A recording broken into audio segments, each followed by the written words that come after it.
No stir in the air, no stir in the sea. The ship was still as she could be. Her sails from heaven received no motion. Her keel was steady in the ocean. Without either sign or sound of their shock, the waves flowed over the Inchcape Rock.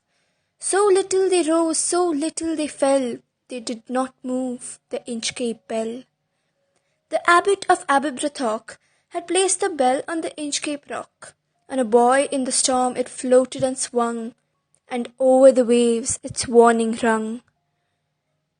When the rock was hid by the surge's swell, the mariners heard the warning bell, and then they knew that perilous rock, and blessed the abbot of Aberbrothock.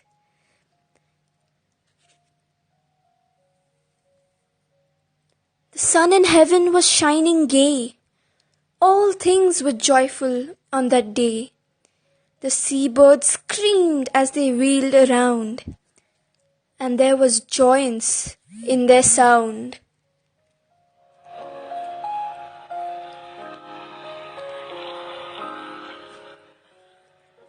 The buoy of the Inchcape bell was seen, a darker speck of ocean green.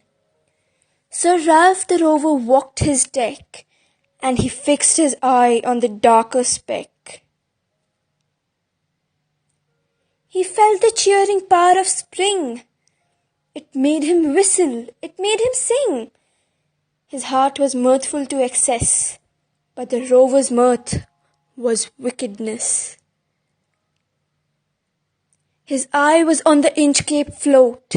Quoth he, "My men, put out the boat, and row me to the Inchcape Rock, and I'll plague the abbot of Aberbrothock." The boat is lowered, the boatmen row, and to the Inchcape Rock they go. Sir Ralph bent over from the boat, and he cut the bell from the Inchcape float. Down sunk the bell with a gurgling sound. The bubbles rose and burst around. Quoth Sir Ralph, "The next who comes to the rock won't bless the abbot of Aberbrothock." Sir Ralph the Rover sailed away. He scoured the sea for many a day, and now grown rich with plundered store, he steers his wheel for Scotland's shore. So thick a haze o'erspreads the sky, they cannot see the sun on high. The wind hath blown a gale all day, at evening it hath died away. On the deck the rover takes his stand. So dark it is, they see no land. Quoth Sir Ralph, "It will be lighter soon, for there is the dawn of the rising moon." "Canst hear," said one, "the breakers roar? For methinks we should be near the shore. Now where we are I cannot tell, but I wish I could hear the Inchcape bell."